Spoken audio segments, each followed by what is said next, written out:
नमस्कार, मैं हूं पुष्कर चौहान और इस विशेष पेशकश में बात करेंगे वरिष्ठ पत्रकार सैयद कासिम से, जिनसे समझेंगे कि 9 अक्टूबर की रैली अब विपक्षियों को परेशान कर रही है या सत्ता पक्ष में बैठे लोगों को परेशान करने वाली है। क्या रैली की तैयारियां हैं, क्या उनका अनुमान है कि कितने लाख की भीड़ बुलाने का दावा किया जा रहा है और मिनिमम कितने तक आ सकते हैं, क्योंकि आज से पूरे उत्तर प्रदेश में लखनऊ के लिए बीएसपी के कार्यकर्ता लोगों की भीड़ जुटाने के लिए 9 तारीख को धीरे धीरे पहुंच रहे हैं लखनऊ की तरफ। आज शाम 3 बजे सहारनपुर से लोग चलेंगे। सबसे बड़ी बात यह है, आज ही मायावती का एक एक्स पोस्ट आ गया है जो सीधा हमला कर रहा है अखिलेश यादव पर, कांग्रेस पर और कई उन पार्टियों पर बिना नाम लिखे जो अब काशीराम जी की महत्वता की बात कर रहे हैं। तो सीधे चलते हैं सैयद कासिम के पास।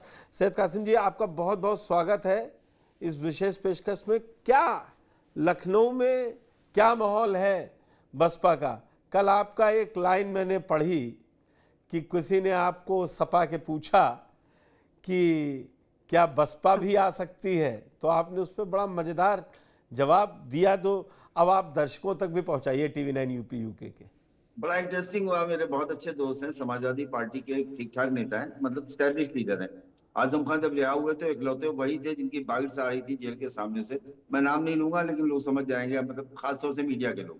वो एक टोपी लगाए हुए जो व्यक्ति बाइट दे रहे थे, मैं उनकी बात कर रहा हूँ। मैं वो फोन आया कि भाई सलाम वालेकुम। वालेकुम सलाम। क्या बसपा बीएसपी फिर मजबूत हो जाएगी? बीएसपी आ रही क्या? तो मैंने कहा ये मतलब खैरियत है, क्या हो गया? तो कह रहे वो मैं अभी एयरपोर्ट आया था, रास्ते भर झंडे लगे हुए हैं और तमाम मेरे इलाके से लेके और बाराबंकी से लेके फैजाबाद से लेके हर जगह से लोग ऐलान और वॉल राइटिंग जैसा इलेक्शन में होता है वैसा होता देख रहे हैं। तो मैंने कहा 9 का इंतजार करो, 9 को पता चलेगा कि क्या है, क्या क्या होने वाला है या क्या है। ये बात सच है पुष्कर भाई कि मैं बहुजन समाज पार्टी को 1991 से देख रहा हूँ, वॉच कर रहा हूँ बड़े करीबी से। और मैंने कानपुर की शाहू जी महाराज रैली, उसके अलावा लखनऊ की उनकी 2 रैलियां 3 रैलियां जो पड़ी हुई थी, उसमें एक रैली वो जिसमें अडवाणी आए थे, एक रैली वो जिसमें 1 करोड़ की माला पहनी थी। मैं तमाम रैली करीब करीब कवर की हैं। और बहुजन समाज पार्टी रैली के मामले में जानी जाती थी, मतलब। लेकिन ये एक इसमें असली बात ये है कि तमाम रैलियां जो मैंने कवर की, जिन्हें मैंने देखा, वो रैलियां सरकार में हुई। पुष्कर भाई, ये एक सबसे इम्पोर्टेंट पहलू है कि वो गवर्नमेंट में थी तो सरकार की रैलियों को आप समझ सकते हैं कि आरटीओ से बसें आ जाती हैं, गाड़ियां आ जाती हैं, स्कूल तक की बसें जो है पकड़ के आरटीओ ले जाके और राजनीतिक दल के लोगों को सौंप देता है। ये एक सर्वविदित है, इसमें कोई मतलब ये नहीं कि एक पार्टी करती है दूसरी नहीं करते, सब ये करते हैं। प्रधानों को फोन कर देना, सेक्रेटरी को कह देना, डीपीआरओ से कह देना कि सेक्रेटरी से कह दो कि व्यवस्था करें तेल की और खाने की, ये सब होता रहता है। लेकिन ये रैली जो हो रही है, ये रैली विपक्ष में रहते हुए हो रही है। एक सबसे बड़ी बात यह है। दूसरी चीज ये है कि 2017 के बाद से बहुजन समाज पार्टी का लगातार ग्राफ कटा है, वोट परसेंटेज कम हुआ है। सीट तो एक विधानसभा में बची, लोकसभा में वो भी नहीं बची। तो बहुजन समाज पार्टी का जो 19.5-20% वोट था, वो आते आते आते आते लोकसभा के चुनाव में 10 के 2 अंकों से भी नीचे आ गया, 10 से नीचे आ गया। अब मायावती ने ये रैली कॉल की तो मैं बड़े उससे कह सकता हूं उनको भी शायद भरोसा नहीं था, इसीलिए अंबेडकर स्मारक जो है उसमें ये कार्यक्रम रखा गया, रमाबाई अंबेडकर में नहीं रखा गया। बाद में रमाबाई अंबेडकर में गाड़ियां और लोगों के रुकने की व्यवस्था ये सब होने लगी। धीरे धीरे उनको इनपुट मिलने लगा कि ये तो मतलब ज्यादा बड़ी होती जा रही है, लोगों में उत्साह बढ़ता जा रहा है। फिर मायावती ने भी कमान अपने हाथ में ली। मेरे तमाम जानने वाले हैं जिन्हें मैं जानता हूँ, जो लोग हमारे आपके टच में रहते हैं, वो बताते हैं कि मायावती का सुबह सुबह फोन आ जाता है, बात करती है कितनी गाड़ी की, मैंने 10 की है, 5 और बढ़ाओ। इस तरह की बातें। अब मायावती भी इन्वॉल्व हो गई इस रैली में। अभी तक सिर्फ पदाधिकारी देख रहे थे। भीड़ के मद्देनजर अगर मैं देखूं, जो सरकारी है, जो एजेंसियां हैं, वो भी बेचैन है, वो भी परेशान है। मुझे लगता है कि TV9 के इस लाइव या इस वीडियो के माध्यम से वो भी इस चीज को थोड़ा आसानी हो जाएगी उनको समझने में। आईबी या लोकल इन्वेस्टिगेशन यूनिट, एलआईयू सब परेशान है कि ये भीड़ होगी कितनी। मैं आपको बताता हूँ, एक विधानसभा का एवरेज जो है, जो मेरे पास इनपुट है, 800 से लेके 3000 और 4000 तक एक विधानसभा से आदमी आ रहा है, कम से कम 800। तो वो 800 के एवरेज से भी हो तो तकरीबन 3.5 लाख आदमी होता है। और अगर इसको ऊपर ले जाइए आप, 1000 का एवरेज मान लीजिए तो 4.25 लाख होता है। तो मैं मानता हूं कि ये रैली 5 लाख से कम की नहीं होगी, 5 से ऊपर जाती हुई भीड़ दिखाई दे रही है। और ये जो है बहुजन समाज पार्टी के लिए संजीवनी का तो काम करेगी, लेकिन साथ साथ विपक्षी दलों को भी परेशान करेगी, क्योंकि बहुजन समाज पार्टी। कासिम भाई, आपने जी ये तो बताया, भीड़ मेरा भी अनुमान है कि जो आपने आंकड़ा दिया उसके आसपास ही या ज़्यादा बढ़ सकती है, क्योंकि अगर 403 विधानसभा से लोग आएंगे, और बुलाए तो देश भर से गए, लेकिन अगर ये 5 लाख की भीड़, क्या ये लॉन्चिंग है, एक बड़ा लॉन्च है आकाश का? हाँ, इसे ये कह सकता हूँ मैं, इसे अपने तजुर्बे के आधार पर ये कह सकता हूँ कि आकाश आनंद जो है, उनको डांटा फटकारा या निकाला और वो घर पद से की बात हटाया है। इसीलिए गया था कि वो जो है वो मायावती के हिसाब से नहीं चल रहे थे, क्योंकि उनको बनाया गया तो पार्टी की मीटिंग में, उनको हटाया गया तो पार्टी की मीटिंग में, फिर बनाया गया तो ट्वीट के माध्यम से। लेकिन ये इतनी बड़ी भीड़ उत्तर प्रदेश की, जो बहुजन समाज पार्टी की सबसे बड़ी जमीन कही जा सकती है, 4 बार जहाँ सरकार में रह चुकी है, जहां आज भी मायावती जो है उनका अपना एक मजबूत संगठन है। तो ये है कि चूंकि आकाश आनंद के पास, मेरे पास जो इनपुट है, आकाश को आज बुला लिया गया है, आज वो लखनऊ में होंगे, कल वो लखनऊ में सक्रिय भी दिखाई दे सकते हैं। तो ये लॉन्चिंग 5 लाख आदमी अगर आता है, 5 लाख, हमारे आपकी 5 लाख की गिनती जो है वो तो लगती तो 20-25 लाख है ना। तो ऐसे सही है, मजमे में आकाश की लॉन्चिंग की भी संभावनाओं से इनकार नहीं किया जा सकता। बिल्कुल सही कह रहे हैं पुष्कर भाई आप। क्योंकि देखिए, आपसे ये बात करना कि कल कितना होगा, मुझे लगता है अगर इस रैली से आकाश आनंद के लिए, मतलब मायावती ने सबके सामने 2 से 3 लाइन भी बोल दी कि उत्तर प्रदेश में अब चुनाव आकाश आनंद जो कह रहे हैं उन्हीं की देखरेख में होना है, ये भी बहुत बड़ा मैंडेट हो जाएगा। और क्या अब आप पर्दे के पीछे बताइए, अभी तक आप आंकड़े बता रहे थे और मायावती बात कर रही है, मैं ये भी मान लिया, मैं इस पे कोई गुरेज नहीं करूंगा कि आप इसमें गलत या अपनी तरफ से बोल। क्या ये वाकई में रैली सफल करने के लिए आकाश आनंद की दिन रात की मेहनत नहीं है? अगर आ जाती है, हो जाती है, ये आइडिया क्या ब्रेन चाइल्ड आकाश आनंद का नहीं था कि ये रैली की जाए इस दिन? तो ये आप कह सकते हैं कि आकाश आनंद का आइडिया इसमें शामिल हो सकता है, क्योंकि मायावती ने बहुत जमाने से कोई रैली की नहीं थी, और विपक्ष में रहती हुई रैली करने का एक मतलब एक रिस्क भी होता है, बड़ा रिस्क होता है, क्योंकि आप बड़ी बड़ी रैलियां कर चुके हैं, ऐसे में विपक्ष में रहते हुए रैली, और वो भी जब संगठन जो है वो कमजोर हो। तो पहले तो मई के बाद से उन्होंने संगठन में लगाया। आकाश आनंद की का जो विजन है, वो युवा है तो उनका विजन तो थोड़ा अलग है ही। लेकिन इधर ये भी सही है कि दोबारा आकाश की लॉन्चिंग के बाद और दोबारा उनको राष्ट्रीय संयोजक बनाने के बाद, कुछ आकाश आनंद जो है उनकी कही सुनी कुछ ना कुछ तो असर कर रही है, ऐसा लगता है। और मैं, क्योंकि आप सीनियर मोस्ट जर्नलिस्ट के अलावा उत्तर प्रदेश में तमाम चैनल्स में आपने हेड किया है, बड़े बड़े पदों पे आप रहे हैं, उत्तर प्रदेश की राजनीति को, वहाँ के समीकरणों को और उन सब हिसाब किताब को आप भी खूब जानते हैं। तो आप मुझसे कहलवाना चाहते हैं, हालांकि पता आपको सब होता है। खैर, तो मैं आपको बता दूं कि आकाश आनंद की एक भूमिका है, और मैं ये भी मानता हूं कि इस रैली के बाद, क्योंकि देखिए एक मजमा बुला लेना, उसके बाद फिर मजमे को वापस चला जाना, उसके बाद शिथिल हो जाना, तो ये इसका 27 पे कोई प्रभाव नहीं पड़ना है फिर। लेकिन अगर इसके फौरन बाद अगर आकाश आनंद को निकाल दिया जाता है मंडल में और जिलों में और बैठकों में और कार्यक्रमों में, भाईचारा सम्मेलनों में, पिछड़ा वर्ग और अल्पसंख्यक की हिस्सा के उसमें, तो वो बहुजन समाज पार्टी के लिए असर करेगा। मैं समझता हूँ कि ये रैली एक बानगी है, शुरुआत है, स्टार्टिंग है नई बसपा के नाम की। तो आप ये मानिए कि ये नई बसपा की जो बानगी है 9 अक्टूबर, इस 9 अक्टूबर के बाद उत्तर प्रदेश में युवा नेतृत्व के रूप में, चूंकि अब जो है, अब भाई राहुल गांधी हर जगह पहुंच जाते हैं, अखिलेश पहुंच जाते हैं, प्रियंका पहुंच जाती है, सब पहुंच जाते हैं। ऐसे में बहुजन समाज पार्टी के पास एक ही चेहरा रहा, विश्वनाथ पाल, जो पिछड़े वर्ग का है, उन्हीं को भेजती नहीं है।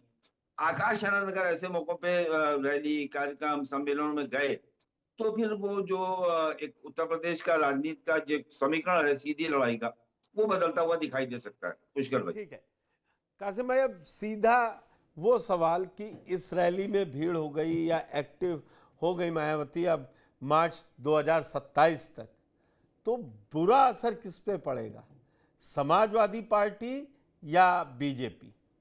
दो ही लोग हैं, क्योंकि वोट भी मायावती का बट मुझे के ही लगता है दोनों कि के पास बीएसपी, पहुंचा। हाँ नहीं, मुझे लगता है कि बहुजन समाज पार्टी जो है वो अगर एक्टिव होती है, मजबूती से लड़ती है, तो जितना डेंट वो समाजवादी पार्टी को करेगी उसके आसपास भारतीय जनता पार्टी को भी करेगी। क्योंकि अगर आप ओम प्रकाश राजभर का बयान देखें, संजय निषाद का बयान देखें या दूसरे नेताओं का बयान देखें, तो उससे आपको लगेगा कि उनके बयानात में मायावती के लिए और बहुजन समाज पार्टी के लिए, उनके लिए कहीं ना कहीं कुछ है। और दूसरी बात यह है कि अखिलेश यादव के साथ जो शिड्यूल चला गया था ये 2024 के लोकसभा चुनाव में, और वो बहुजन समाज पार्टी का अपना वोट, वो जब हम आंकड़ा देखते हैं समाजवादी पार्टी के बढ़े हुए वोटों का, तो जितना बसपा का घटता हुआ दिखाई दे रहा है उतना उधर बढ़ता हुआ दिखाई दे रहा है। बिल्कुल। तो उनको भी उसका नुकसान होगा। फिर मुसलमानों में भी एक कंफ्यूजन क्रिएट हो रहा है इस वक्त कि अखिलेश यादव मुस्लिम इश्यूज पे उस तरह नहीं एक्टिव है जैसे मुलायम सिंह हुआ करते थे। वो आजम खान का मुद्दा हो या क्या कहते हैं सोलंकी का मुद्दा तो हो क्या या अफजाल के, इसीलिए कल आजम अखिलेश की मुलाकात होने जा रही है, इसीलिए 8 तारीख डेट मुकर्रर की कि 9 तारीख को बड़ा खेल ना हो जाए? जो मीडिया पूछ रही थी, आजम खान भी खुल के उन सवालों का जवाब अभी तक नहीं दिया। वो ये कह देते हैं किसी इंटरव्यू में कि मैं इतना भी बेवकूफ़ नहीं हूँ कि कहाँ चला जाऊँ, फिर किसी इंटरव्यू में कहते हैं कि अखिलेश बड़े नेता हैं, तो वो भी बच क्लियर कह दे भाई मैं राष्ट्रीय महासचिव हूं पार्टी का, मैं क्यों कहीं जाऊंगा। ये वाली लाइन क्यों बचते हैं आजम खां बोलने से? राजनीतिक और पत्रकार के तौर पर बताइए। पुष्कर में एक बात और वो कहते हैं कि मैं जब निकाला गया था तब भी फाउंडर मेंबर था, जब मैं निकाला गया था तब भी मैं फाउंडर मेंबर था, ये भी वो कहते हैं। बिल्कुल बिल्कुल। ये भी वो कहते हैं कि हाँ वो आ रहे हैं, वो आ रहे हैं, ये अखबारों से मुझे पता चला है। हाँ, बारात से ये भी पता कहते हैं, ये भी कहते हैं कि मतलब मेरी अपनी जीत को मेरी हार न मत समझ लीजिएगा, वरना जो है फिर गड़बड़ मुश्किल हो जाएगा, बड़ा हो जाएगा नुकसान। रामपुर की जीत यही कहा जाए कि आजम खां की जीत है, इसको अखिलेश यादव की जीत ना कहा मेरी जाए। हार मत कहा जाए, इसको मेरी हार ना कहा जाए। तो ये सारी चीजें अगर इकट्ठा कीजिए, या आ रहे हैं अखिलेश जी भाई, ऐसा है कि तो बड़े नेता हैं, बड़े आदमी है, कोई भी बड़ा आदमी आएगा तो मैं मेरे गरीब खाने पे उसका खैर मकदम है। तो आजम साहब को, आजम खान साहब की बातों को समझना, उसको उसको क्या कहते हैं उसकी व्याख्या करना, उसके अंदर की चीजों को निकालना थोड़ा मुश्किल है। लेकिन ये सही है कि 9 को रैली है, 8 को आजम खान के घर अखिलेश यादव का जाना, तो फुटेज तो मिलता है। और आजम इस वक्त हॉट केक हो रहे हैं हमारे आपके लिए। आजम मतलब इस पिछली बार छूटे थे तो ऐसे तो मीडिया को उन्होंने इंटरव्यूज दिए नहीं थे, इस बार वो मीडिया को इंटरव्यूज भी दे रहे हैं। तो 8 को कम से कम 4 से 8 घंटे, और कोई ऐसी बात अगर हो जाए जो मीडिया को मतलब बीएसपी के रैली से ज्यादा ट्रैफिक दे सके और फुटेज दे सके, तो वो उसकी प्राथमिकता होगी, वो हम हो या आप हो या कोई हो। तो मैं समझता हूं कि अखिलेश यादव का ये मूव है, मास्टर मूव है कि भाई 8 को हम चलेंगे, वहां से कुछ ऐसी चर्चा होगी कि कुछ ना कुछ हम रैली को मीडिया से दूर कर सकेंगे। इसके अलावा मुझे नहीं लगता। और आजम खां जो है वो विरोधी बीएसपी एक के चर्चा 9 और कर तारीख रहे के हैं मंच पे कासिम आ भाई, जाए, मायावती बुला विरोधी लें। एक चर्चा और कर रहे हैं इस रैली को लेके, कह रहे हैं ये जो पोस्टर बैनर लगे हैं ना, ये उनसे लगवाए गए जो हर विधानसभा में प्रत्याशी हैं, उनसे कहा गया वो पैसा खर्च करें और अपने ले जाने का आने जाने का संसाधन जुटाएं। तो इसमें गलत क्या है? अगर अगर अगर ऐसा है तो ये माना गया कि 403 विधानसभा क्षेत्रों में बहुजन समाज पार्टी के बाद प्रत्याशी हैं।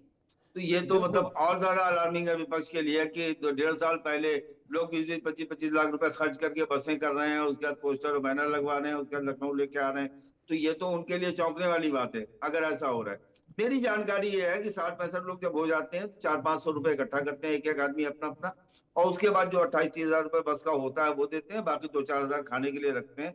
ये एक तरीका है, वो हर विधानसभा में करीब कुछ लोग हैं जो जिला पंचायत का चुनाव लड़ना चाहते हैं, प्रधानी का चुनाव लड़ना चाहते हैं, या जो प्रधान है वर्तमान में उनके अनुसूचित जात का वोट ज्यादा है, तो वो ऐसे में वो मदद कर रहे हैं, ये तो इनपुट है। कासिम भाई एक लास्ट में सवाल है, और ये अंदाजा है, मैं आपसे जानकारी आपकी समझ को, कि बसपा इस रैली में जिन लोगों को ला रही वो सारे अपर कास्ट के लोग भी उसमें शामिल होंगे, कि सिर्फ दलितों पर ज्यादा जोर है? जो आपको अंदर से मालूम होगा कि लाइए तो अभी अपने समाज के लोगों को लेके आइए, क्योंकि जो नंबर आपने बताया है 2400 कोई बहुत बड़ी बात नहीं है कि किसी विधानसभा में दलितों को आना हो।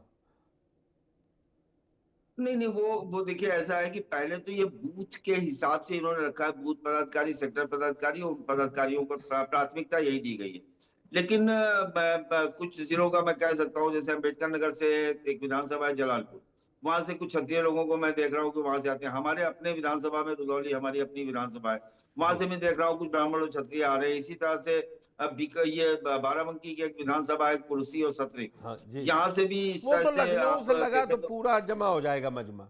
वो कुर्सी उर्सी तो सब लखनऊ है, मतलब हाँ लगा हुआ है। तो मैं उनके सवर्णों की जो आपने बात की, अदर ओबीसी के लोगों की नुमाइंदगी ठीक ठाक दिखाई देगी, और सवर्णों को भी देखे उनका आना जाना, गाड़ी उनका भौकाल बता देता कि हम कौन है। वो दोनों की आमद ही बता देती है कि हम कहाँ से आए हैं।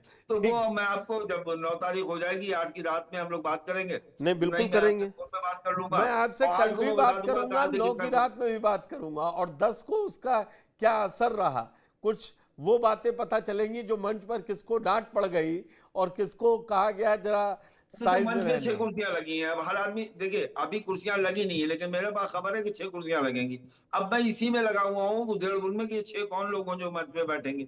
अब मेरा अपना एक प्रॉब्लम ये है कि मैं मतलब खाल की खाल एक कन्फर्म में मायावती बैठेंगी, बाकी कहाँ कौन होगा वो आगे के सोफे तय करेंगे। वो ये ना बाल की खाल निकालने में मजा आता है ना, कि भाई कौन होगा, उसको अगर जो पहले ब्रेक कर दो तो अच्छा सा लगता है कि भाई ये मैंने बता दिया था। ठीक है कासिम भाई, आप इस बातचीत के लिए जुड़े, आपका बहुत बहुत धन्यवाद। तो मायावती की रैली को लेकर काफी बज बना हुआ है, लखनऊ में पोस्टर बैनर पटे पड़े हैं। मायावती ने भी अखिलेश यादव के खिलाफ मोर्चा खोल दिया है।